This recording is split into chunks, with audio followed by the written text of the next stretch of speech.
हाँ जी चैंपियंस।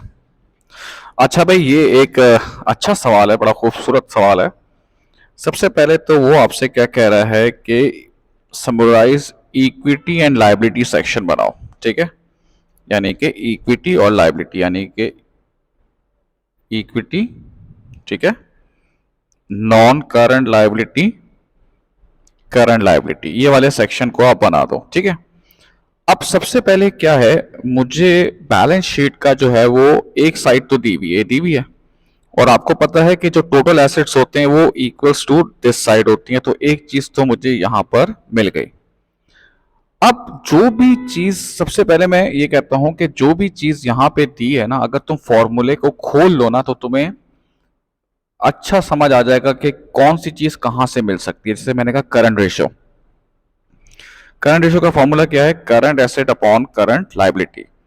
तो इससे मुझे अगर करंट लायबिलिटी मिल सकती है, अगर ये दोनों चीजें मुझे पता और बाकी पता है। देखो करंट रेशियो ऊपर देखो कितना है, 1.6।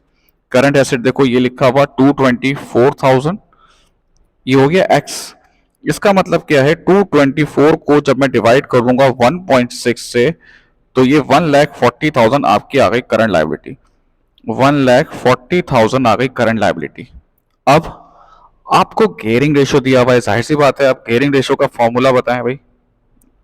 Non current liability capital employed into 100। अब मुझे नॉन करंट लायबिलिटी भी नहीं दी हुई है, वो भी मुझे मालूम करनी है, और अगर कैपिटल एम्प्लॉयड मिल जाए तो मुझे नॉन करंट लायबिलिटी आराम से मिल सकती है। अब जरा देखो, एक चीज पहले ये समझ लो कि कैपिटल एम्प्लॉयड का फॉर्मूला क्या है। कैपिटल एम्प्लॉयड का फॉर्मूला है equity plus non current liability. Is that right? अगर मैं इसको ऐसे यहां पे लिख दूं ना, ये रहा, equity plus non current liability equals to capital employed, बराबर। तो देखो मुझे यहां पे अगर मैं ये माइनस करूंगा तो ये कैपिटल एम्प्लॉयड मेरा एक तरह से आ रहा है 6,40,000, करेक्ट। जब मैं नीचे ये देखो ना, ये ऊपर करूंगा ना मैं, तो मेरे पास कैपिटल एम्प्लॉयड आ जाएगा 640,000। ये बात समझ में आ गई कि equity plus non current liability capital employed होती है। जब हम नीचे से ऊपर जाएंगे तो कैपिटल एम्प्लॉयड मुझे मिल गया। तो गेयरिंग कितना है आपके पास, 12.5। अच्छा, उसके बाद नॉन करंट लायबिलिटी कितनी है आपके पास, non current liability ex capital employed हमने निकाला 640,000। सो 640,000 इंटू 12.5 डिवाइडेड बाई 100, तो ये आपके पास 80,000 आपकी क्या आ गई, नॉन करंट लायबिलिटी भी आ गई। अब जब नॉन करंट लायबिलिटी आ गई तो जाहिर सी बात है इक्विटी भी आ जाएगी। इसको मजीद 780 माइनस 140 माइनस 80, तो ये आपके पास आ जाएगा 560। तो ये आपका पहला पार्ट हो गया, आपका इक्विटी आ गई। अच्छा, अब उसमें है ना, ये देखो ये दी हुई 80,000 दी हुई है ना हम लोगों ने, ये बनाई हुई है। तो जो इक्विटी, ये जो इक्विटी आ रही है, जाहिर सी बात है ये कौन सी आ रही होगी, ये क्लोजिंग आ रही होगी, बराबर। तो ये नेक्स्ट आपको क्या बता रहा है, ये नेक्स्ट है बी। और बी में वो आपसे क्या कह रहा है कि भाई ड्राफ्ट प्रॉफिट बताओ, और आपको रिटर्न ऑन कैपिटल एम्प्लॉयड भी दे दिया। देखो हमेशा याद रखो, जब भी कोई एक्स्ट्रा चीज दी हुई ना, तो समझ जाना उस ताले की चाबी वहीं पर है। बात समझ में आई? जब भी कोई आपको एक्स्ट्रा चीज दी गई है ना, आप एक काम ये करना कि आप उस फॉर्मूले को जरूर लिख लेना, खोल देना उस फॉर्मूले को। मतलब रिटर्न ऑन कैपिटल एम्प्लॉयड का फॉर्मूला क्या होता है, operating profit upon capital employed into 100।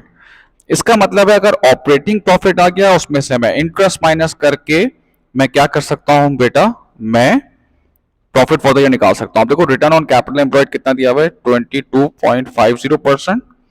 Operating profit x है, कैपिटल एम्प्लॉयड मैंने अभी निकाला है पीछे, कितना निकाला था, 6,40,000 इंटू 100। अब इस इक्वेशन को सॉल्व करेंगे, 6,40,000 इंटू 22.50 डिवाइडेड बाई 100, तो ये आपके पास ऑपरेटिंग प्रॉफिट हो गया 144,000। अब होता क्या है, नॉर्मली आप जो पढ़ते हुए आ रहे होंगे, ऑपरेटिंग प्रॉफिट होता है, उसमें से लेस होती है फाइनेंस कॉस्ट, और फिर आता है आपके पास प्रॉफिट फॉर द ईयर, जो कि वो पूछ भी रहा है। तो ऑपरेटिंग प्रॉफिट आपके पास कितना आ गया, 144,000। अब फाइनेंस कॉस्ट आपको नॉन करंट लायबिलिटी और 80,000 दी हुई है, और देखो फाइनेंस भी दिया हुआ है कितना, 5%। तो ये आपके पास 4,000 आ गया। इसकी वजह से आपका प्रॉफिट फॉर द ईयर बन रहा है 1,40,000, है ना, ये 5। अच्छा, अब ये क्या कह रहा है, अब ये आपसे कह रहा है कि ड्राफ्ट चेंजेस इन इक्विटी बनाओ। ठीक है, total column is not required और कितने मार्क्स का है, 10 मार्क्स का है। तो सबसे पहले हम इसको कॉलम बना लेते हैं। शेयर कैपिटल, अभी मैंने सवाल नहीं देखा, ठीक है। शेयर प्रीमियम, जनरल रिजर्व्स और रिटेन अर्निंग। अब देखो, जो चीजें दी हुई है ना, पहले तो तुम वो डाल दो, बस बाकी बाद में देखी जाएगी। सही ना, उसको खेलने मत शुरू में लग जाया करोगे क्या होगा, पहले खुद डालोगे, खुद ब खुद सवाल निखर के सामने आ जाएगा, खुद ही बता देगा कि भाई मुझ में क्या चीज की कमी है जो मुझे ढूंढनी है। तो पहले मैं ओपनिंग बैलेंस आपको, देखो ये सब दिए हुए, जो वो कह रहा है वो करना शुरू कर दो। 35,000, 2,10,000। अब ये कह रहा है ऑर्डिनरी शेयर इशू किए, चले भाई शेयर इशू कर देते हैं हम। 10,000 1,00,000 शेयर इशू किए हैं। शेयर इशू किस पे होते हैं, पार वैल्यू पे। वो कितनी है, ऊपर देखें 1, तो 1,00,000 हो गई। और एक की चीज कितने की इशू की है, 1.40, तो 0.40 आपका क्या हो गया बेटा, प्रीमियम हो गया। ये हो गया 40,000। ठीक है।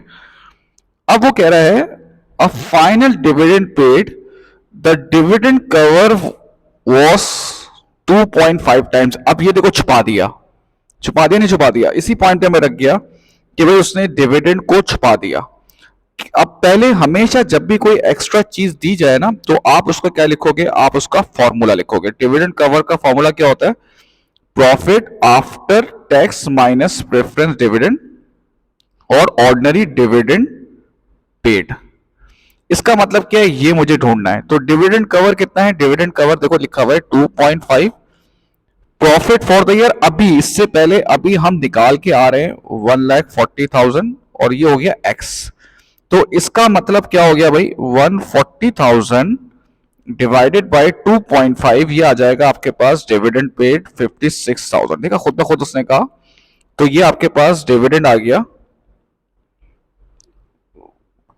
56,000। ठीक है भाई। अब उसके बाद क्या कह रहा है, अब bonus issue of 1 ordinary share for every 6 was held, the reserve were maintain in the most flexible form. अब आपको बोनस दिया जा रहा है, सही है। अब सबसे पहले हमें यह देखना है कि तमाम शेयर्स पहले कितने थे। सर पहले ये तो थे 2,00,000, सही है। और फिर आपने मजदूर शेयर इशू किए हैं 1,00,000। कितना हो गया भाई, ये हो गया आपका 3,00,000, करेक्ट। अब बोनस इशू जो आपका हुआ है 3,00,000, वो कितना हुआ है, 1/6, 1/6। तो ये आ रहा है आपके पास 50,000 और ये आप लाके रखेंगे कहां, शेयर कैपिटल में, पार वैल्यू से। कहां से निकाल के रखेंगे, इसलिए मैं बच्चों से बोलता हूं यही उर्दू बोलना कि यार यहां पे निकाल, यहां पे लाके रखेंगे, क्योंकि जब आप ये बोलोगे तो हमेशा आपका दिमाग बोलेगा कहां से निकाल के रखेंगे, शेयर प्रीमियम से। शेयर प्रीमियम से पूरा नहीं होगा तो जनरल रिजर्व से, वहां भी पूरा नहीं होगा तो रिटेन अर्निंग से। यहां तक हो गया। अब है ट्रांसफर टू जनरल रिजर्व। देखो रिटेन अर्निंग कितनी ट्रांसफर गई है, ट्रांसफर टू जनरल रिजर्व्स। ये कितना आ गया आपका, ये आपका यहां से निकलेगा और यहां आ जाएगा। अब देखो मैं बच्चों से ये कहता हूं कि इतना तो देखो नॉर्मल बच्चा इस सवाल को हैंडल करना चाहिए। अब भले आप इसको सीडी भी कर देते हैं, ये आ गया 3,50,000, ये आ गया 25,000, ये आ गया 39,000, लेकिन ये अभी नहीं पता हमें। अब देखो तुम अगर सिर्फ यही देख लो ना, तो पता है इस पे जो आपकी मार्किंग है, वो मैं आपको बता रहा हूं मार्किंग। एक मार्क इस पे मिल गया, एक इस पे मिल गया, एक इस पे मिला हुआ है, एक इस पे मिला हुआ है, एक इस पे मिला हुआ है, एक इस पे है, एक इस पे है।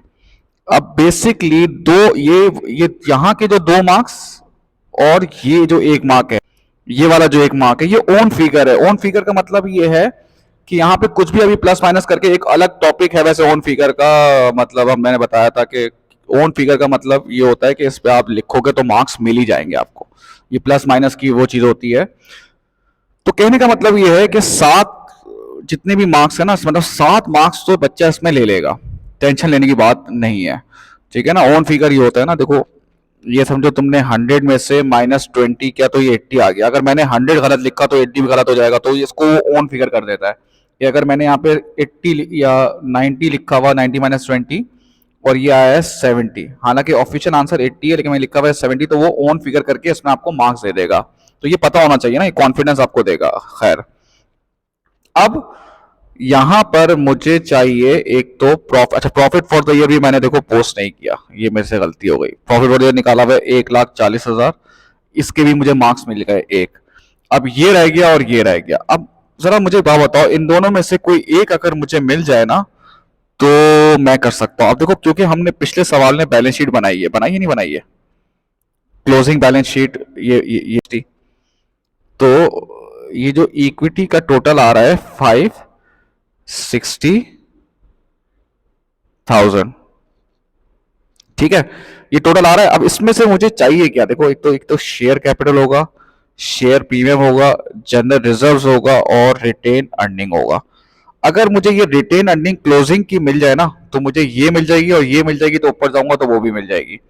तो अब देखो, ऑर्डिनरी शेयर कैपिटल कितना हो गया, ये देखें, ये आपको 350, शेयर प्रीमियम 25,000, जनरल रिजर्व 3,90,000।